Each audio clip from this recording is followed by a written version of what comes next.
কথায় কথায় কোর্টে গিয়ে চাকরি খেয়ে নেওয়া এটা তো ঠিক নয়। আমাদের চাকরি দেওয়া দরকার, খেয়ে নেওয়া দরকার। বিচারের মতো করবে, বিচারকে আমরা শ্রদ্ধা করি।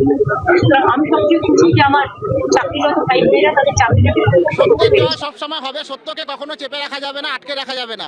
মিথ্যা প্রচার করলেই হবে না, সেটা কোর্টে এসে প্রমাণ করতে হবে। একটা কিছু ওরা যেটা করেছে, পিটিশনাররা অ্যালিগেশন বিভিন্ন লাগিয়েছে, তার কোনো বেশ প্রমাণ নেই। আর আমাদের আমাদের আমাদের প্রত্যেক আইনজীবী এবং পর্ষদের আইনজীবী সকলে সেই অভিযোগগুলোকে খণ্ডন করেছেন। সেই খণ্ডন করার ফলে আজকে আমরা সেই রায়টা অতি অপেক্ষিত রায় আজকে আমরা পেয়েছি, এবং আমাদের পরিবার এবং আমরা সবাই আজকে প্রচণ্ড খুশি। বলি আমরা হয়েছিলাম, কিন্তু সেই জায়গা থেকে আমরা ল সাপোর্ট নিয়ে লিগাল এতে আমরা এই 2 বছর ধরে দাঁতে দাঁত চেপে লড়াই করে আজকে আমরা কলঙ্ক মুক্ত হলাম। কেমন যেন একটা অদ্ভুত ধরনের রায় হলো আর কি, যে জেনে শুনেও দুর্নীতি। সেখানে যখন দুর্নীতির একটা গন্ধ আছে, দুর্নীতি যেখানে প্রমাণিত, সেখানে আর যারা চাকরি দিয়েছে তারাও ভেবেছে আমরাও এরকম দুর্নীতি করে চাকরি দিয়ে যাব, দেখি তোরা কি করতে পারিস। সিবিআই বেশ 300-র মতো তাদেরকে উদ্ধার করতে পারে, যেই কজন কিন্তু এইভাবে চাকরি পেয়েছে। কিন্তু প্রশ্ন অনেকের মধ্যে এটা রয়ে যাবে যে বিচারটা তাহলে কি হলো। তারপরে সেখানে একজনও সেখানে দুর্নীতিগ্রস্ত থাকে কি করে? যদি বিদ্যালয়ে কীরম ধরনের মেসেজ চলে যাবে যে এ আমাদের অযোগ্য শিক্ষক নয়, তো তাদের চাকরিটা বহাল লাগলো কি করে? যদি সেই কজনের বাতিল হয় তবু কিছুটা মানুষ মেনে নেবে, আর যদি শিক্ষা ব্যবস্থা ভেঙে যাবে যেহেতু দীর্ঘ 9 বছর ধরে। কিন্তু তাই বলে দুর্নীতিগ্রস্তরাই কি বহাল থাকে? সেই কজনের তো অলরেডি বাদ যাবে, সেটা অ্যাসাইড হওয়া উচিত সেই কজনের নাম। কিন্তু সেটা বোঝা যাচ্ছে না যে অতজনের বাতিল আদৌ হয়েছে না হয়নি।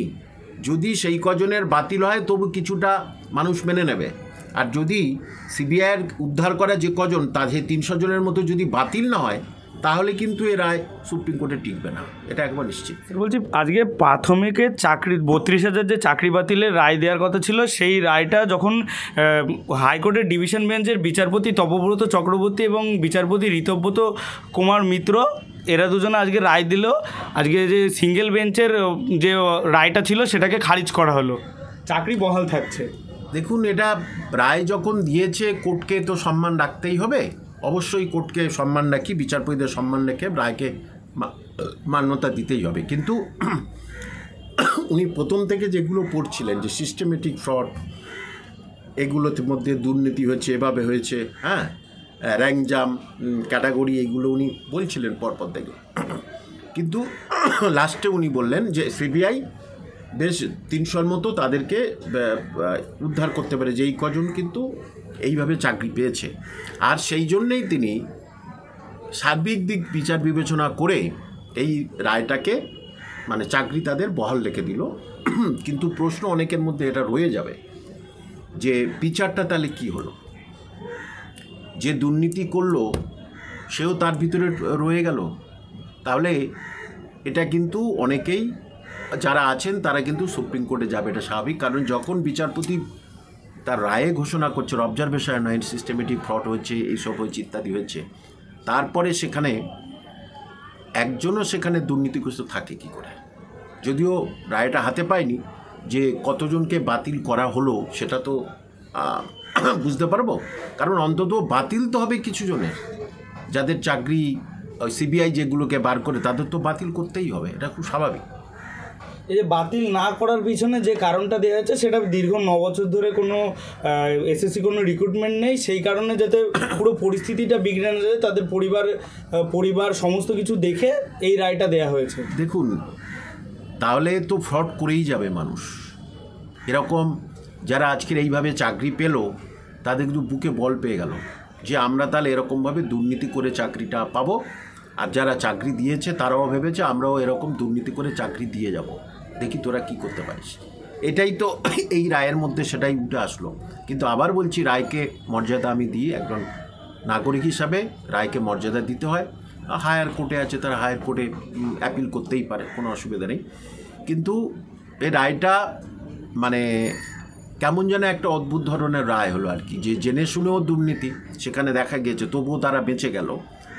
আর যে পেটের টান বা রুজি রোজগার, তারা 9 বছর ধরে চাকরি করেছে, সেটাও ঠিক। আমি বারবারই বলছি যে যোগ্যদের চাকরিটা রয়ে যাক, কিন্তু যোগ্যদের সঙ্গে বহু অযোগ্য যখন ঢুকে যাবে তাহলে বিদ্যালয়ের সিস্টেমটা তো খারাপ হয়ে যাবে, অটোমেটিক্যালি খারাপ হয়ে যাবে। যে তারা জানবে আমরা অযোগ্যতার ভিত্তি করে চাকরিটা পেয়েছি, যাক আমরা আমাদের চাকরিটা সেভাবে বহাল রয়ে গেল, তাহলে তাদের কাছ থেকে দুর্নীতি আরও বেশি বেশি তারা দুর্নীতি করবে। এবং এই সরকারের সময় যারা দুর্নীতি করেছে বলে মাননীয় বিচারপতি বলেছেন দুর্নীতি করেছেন, তাহলে তারা বেঁচে গেল কি করে? এটা দুর্নীতিটাকে বাহবা দেওয়া হলো এবং দুর্নীতির মানে পক্ষে এবার মানুষ বেশি সওয়াল করবে, যেহেতু দুর্নীতি করে চাকরি যায়নি। কোথাও গিয়ে কি যোগ্যদের যোগ্যদেরকে বাঁচানোর জন্য অযোগ্যরা ছাড় পেয়ে গেল এখানে, তাহলে অযোগ্যদের মনে তো এখন একটা আলাদা বল থাকবে বললাম যে দুর্নীতি করেও এই রাজ্যে মুক্ত হওয়া যায়, ছাড় পাওয়া যায়, এটা স্বাভাবিক। যখন দুর্নীতির একটা গন্ধ আছে, দুর্নীতি যেখানে প্রমাণিত, সেখানে কিছু তো দুর্নীতিগ্রস্ত করে যারা চাকরি পেয়েছে তাদের তো চাকরি বাতিল হওয়া উচিত। তাহলে বাতিল ওই কজনের চাকরি বাতিল হবে না, আমি জানি না হয়েছে কি, ফাইনাল অর্ডার পড়লে হবে, কিন্তু কিছু জনের চাকরি তো বাতিল হওয়া উচিত ছিল। এটা একেবারে ঠিক না হলে সমাজে কি শিক্ষা যাবে, বিদ্যালয়ে কীরম ধরনের মেসেজ চলে যাবে যে এ আমাদের অযোগ্য শিক্ষক নয় তো। সুতরাং SLSTতে স্কুল সার্ভিসে যেভাবে হয়েছে, একবার দেখলাম স্কুল সার্ভিস কমিশন উল্লেখ করলেন, স্কুল সার্ভিসে যেভাবে দুর্নীতি পুরো একেবারে বাতিল করে দিয়েছে, যে সুতরাং এটা দিয়েছে রায় মেনে নিতে হবে। সিস্টেমেটিক দুর্নীতির কথা উনি রায়ের মধ্যে বলেছেন। তাহলে যেখানে সিস্টেমেটিক রায় দুর্নীতি হয়েছে, কারা সিস্টেমেটিক দুর্নীতি করেছে তাদের কিছু হলো না, আর যারা সিস্টেমেটিক দুর্নীতি করে চাকরি পেয়েছে আর যারা বলি হলো, অনেকে তো সিস্টেমেটিক দুর্নীতির জন্য তারা বঞ্চিত হয়েছে, তাহলে তাদের চাকরিটা বহাল রইল কী করে? যোগ্যদের চাকরি বহাল থাক, কিন্তু অযোগ্যদের চাকরিটা কীভাবে বহাল রইল, এটা কিন্তু সবার মনে একটা প্রশ্ন দেখা দেবে। কোথাও গিয়ে কি এই মামলাটা নিয়ে আবার সুপ্রিম কোর্টে দেখুন, যাওয়াটা খুব স্বাভাবিক, কারণ উনি অবজারভেশন বলেননি, উনি রায়ে পড়ে শোনাচ্ছিলেন, সেখানে দুর্নীতি প্রায় উনি বলছিলেন, হ্যাঁ, ফ্রড এগুলো উনি বলছিলেন। তারপরে লাস্টে হিউম্যানিটেরিয়ান গ্রাউন্ডে এটা কি করে ওনার মতে আর কি, যে হিউম্যানিটেরিয়ান গ্রাউন্ডে মানবিকতার খাতিরে এদের চাকরি চলে যাবে, সংসার নষ্ট হয়ে যাবে, ভেঙে যাবে, শিক্ষা ব্যবস্থা ভেঙে যাবে যেহেতু দীর্ঘ 9 বছর ধরে, কিন্তু তাই বলে দুর্নীতিগ্রস্তরাই কি বহাল থাকবে? এটা তো নয়, এটা তো মেনে নেওয়া যায় না, দুর্নীতিগ্রস্ত বহাল থাকবে কী করে? কিন্তু বললাম বিচারের উপরে বিশ্বাস আছে, এটা সুপ্রিম কোর্টে গেলেও এরা তো সুবিচার আবার পাওয়া যাবে। কেন বিচারপতি তো এমনটা উল্লেখ করেছে যে CBI তদন্তে যে কজনের নাম এসছে তাদের কথা উনি উল্লেখ করেছে, তাহলে সেই কজনের তো অলরেডি বাদ যাবে, সেট অ্যাসাইড হওয়া উচিত সেই কজনের নাম, কিন্তু সেটা বোঝা যাচ্ছে না যে অতজনের বাতিল আদৌ হয়েছে না হয়নি।